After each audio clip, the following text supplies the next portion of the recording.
Good morning to all. This is class 10th Social Science Part Economics, Chapter number 1 Development. And today my topic is National Development. Students, जैसा कि आज का जो हम लोग का टॉपिक है नेशनल डेवलपमेंट, हम इसमें देखेंगे कि राष्ट्रीय विकसित यानी कि राष्ट्रीय विकास क्या होता है।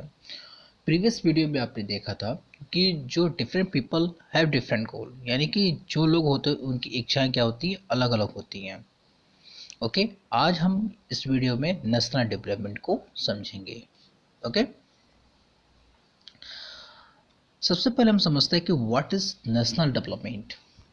ये नेशनल डेवलपमेंट होता क्या है। National development means the ideology of different person regarding countries, यानी कि जो राष्ट्रीय है, जो हमारा देश है भारत, अगर हम किसी से बात करें कि हमारे देश का विकास कैसे होने चाहिए, तो किसी का आंसर एक तरह का नहीं रहेगा, यानी कि उत्तर जो होगा किसी का एक तरह का नहीं होगा, क्योंकि वो देश के बारे में अलग अलग तरीके से सोचते हैं।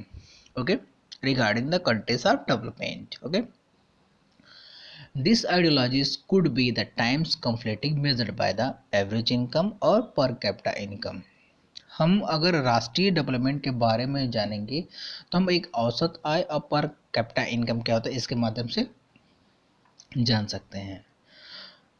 So students, people have different development goals are aspirations and desire of the people, यानी कि जो विकसित यानी कि विकास करने की जो क्षमता होती है हर इंसान की क्या होती है, एक अलग अलग इच्छाएं होती हैं कि वो अपने बारे में सोचता है कि वो कैसे डेवलपमेंट करे। फॉर एग्जांपल, हमने प्रीवियस वीडियो में देखा था कि अब एक किसान है जिसके पास कोई भूमि नहीं है, तो वो क्या सोचेगा कि उसे एक छोटा सा भूमि मिल जाए और काम कर सके। लेकिन जो बड़े लैंडलॉर्ड होते हैं वो क्या जानना चाहते हैं, मतलब क्या वो चाहते हैं कि वेजेस, यानी कि जो हमारे जो लेबर है वेजेस कम लें और अधिक से अधिक क्या हो, प्रॉफिट हो। तो जो डेवलपमेंट का जो तरीका होता है सबका अलग अलग होता है and they are different from the different individual. कुछ लोगों को क्या होता है कि अलग अलग जो इंसान होते हैं उनके क्या होते हैं, व्यक्तिगत विकसित करने के भी तरीके भी होते हैं। कुछ लोग के पास जो आप देखे होंगे कि किसी के पास कार होते हैं, बड़े घर होते हैं, और वही जब एक दूसरा इंसान जो होता है वो क्या सोचता है कि उसके पास एक ऐसे साधन हो जिससे वो क्या वो उसकी जीविका चल सके। And since people came from the different situations there the development कौन एंड द डिफर, यानी कि हर इंसान के जो डेवलपमेंट के जो तरीके होते हैं वो क्या होते हैं, काफ़ी अलग अलग देखने को मिलते हैं। Okay, and second point is people have conflicting goals, which means that development for one may and not be development for the others. For example उससे समझते हैं कि एक डैम बन रहा है। एक डैम जो होगा, जो इंडस्ट्रीज के जो बड़े बड़े जो मालिक होंगे, ऑनर होंगे, वो चाहते हैं कि डैम बनने से उनके जो इंडस्ट्रीज है उनको काफ़ी प्रॉफिट होगा। अब वहीं जहाँ डैम बन रहा है वहाँ पे कुछ लोग जो होंगे, छोटे तबके के लोग होंगे, उनका घर तो खराब हो जाएगा। तो इंसान तो वही है, तो लेकिन क्या है, लेकिन उनके जो गोल्स है वो क्या है, अलग है। कोई चाहता है कि डैम बने, कोई चाहता है डैम ना बने। So it's mean that development for one may not be development for the other. For example, we have discussed, हमने देखा कि जो डैम था कि जो किसी के लिए क्या हो सकता है, डेवलपमेंट हो सकता है, वही चीज़ किसी के लिए डेवलपमेंट नहीं हो सकता है। यानी कि जो पीपल होते हैं, डिफरेंट पीपल डिफरेंट गोल्स, उनकी इच्छाएं क्या होती हैं, अलग अलग होती हैं। ओके स्टूडेंट्स, आपको समझाने के लिए ओके, सरदार सरोवर डैम, इसे आप समझिएगा। Okay, the Sardar Sarovar dam is a concrete gravity dam built on the Narmada river. ये जो सरदार सरोवर जो डैम है ये नर्मदा रिवर के ऊपर बना है। इन नियर नर्मदा डिस्ट्रिक्ट्स, यानी कि वहाँ पर एक डिस्ट्रिक्ट है, यानी कि गुजरात के पास, वहाँ पर क्या है, एक नर्मदा यानी कि केवद्य नर्मदा, वहाँ पर क्या है, एक डिस्ट्रिक्ट यानी जिला है, वहाँ पर ये सरदार सरोवर डैम को बनाया गया है। इन गुजरात में ही बने हैं और इसके साथ ही साथ इस डैम से 4 स्टेट सटे हुए हैं, टच करते हैं इसे। 4 Indian states Gujarat, Madhya Pradesh, Maharashtra and Rajasthan receive water and electricity supply from the dam. यानी कि जो उस डैम से वो क्या प्रोड्यूस करते हैं, water for irrigation and electricity. यानी क्या है, वो वाटर की सप्लाई के साथ साथ इलेक्ट्रिसिटी को प्रोड्यूस करते हैं। ओके, सो स्टूडेंट्स, जैसे कि मैंने आपको बताया कि सरदार सरोवर डैम ये गुजरात की नर्मदा नदी में बनी हुई है और इसका काम क्या है, produce electricity and irrigation for agriculture.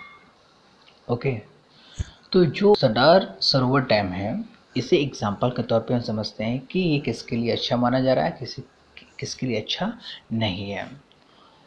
The Sardar Sarovar dam is an example of conflicting development goals for the people who are being affected by it। यानी कि जब सरदार सरोवर डैम बना है, ये किसके लिए अच्छा है, यानी कि किसके लिए लाभदायक है या किसके लिए लाभदायक नहीं, इसे हम समझते हैं। Well the people of Gujarat, जबकि गुजरात के लोगों की बात करें, और हैप्पी, वो बहुत खुश हैं, as they will get water from the irrigation and the drinking in the area. यानी कि गुजरात के लोग खुश हैं, क्यों खुश हैं, कि will get water from irrigation and drinking, यानी कि उनको सिंचाई के लिए पानी की सुविधा उपलब्ध हो जाएगी और पीने के लिए भी। तो गुजरात के लोग क्या हैं, काफ़ी खुश हैं। In the areas which are deficient in the water, but the people of Madhya Pradesh, एक तरफ गुजरात के लोग खुश हैं क्योंकि उनका डेवलपमेंट हो रहा है, और वहीं मध्य प्रदेश की बात करें, जैसे कि मैंने आपको बताया कि सरदार सरोवर डैम है वो महाराष्ट्र, गुजरात और मध्य प्रदेश से होकर भी जाती है, यानी कि 4 स्टेट से होकर के जाती है। ओके, जब हम मध्य प्रदेश की बात करें, Madhya Pradesh are not at all happy because village a large part of land will submerge in the water, thereby leaving the landless uprooted from their place of work with insufficient compensations, which means जो उनकी जो भूमि है वो क्या हो जा रही है, सबमर्ज, यानी कि जहाँ पर वो लोग काम करते हैं, जहाँ पर वो लोग रहते हैं, उनकी भूमि क्या हो रही है, सबमर्ज, यानी क्या है, पानी में डूब जा रही है, जिससे मध्य प्रदेश के लोगों को निराशजनक हताश लगी है। कि इससे ये समझ में आ रहा है कि किसी के लिए डेवलपमेंट माना जा रहा है, किसी के लिए डेवलपमेंट नहीं माना जा रहा है। So different people different things, यानी कि उनकी जो सोच है, उनकी क्या हो सकती है, अलग अलग इंसानों की अलग अलग सोच हो सकती है। हमने देखा कि एक तरफ नेशनल डेवलपमेंट, यानी कि एक तरफ देश का विकास हो रहा है। जब देश का विकास हो रहा है तो लोगों की जो सोच है, यानी कि देश के प्रति एक तरीके से नहीं हो सकती है, क्योंकि सबकी सोचने के तरीके क्या होते हैं, अलग अलग होते हैं। Okay students, and students, next video we will study national income and per capita income। So students, हम लोग नेक्स्ट वीडियो में नेशनल इनकम क्या होता है, पर कैपिटा इनकम क्या होता है, इसके बारे में अगली वीडियो में पढ़ेंगे। Thank you.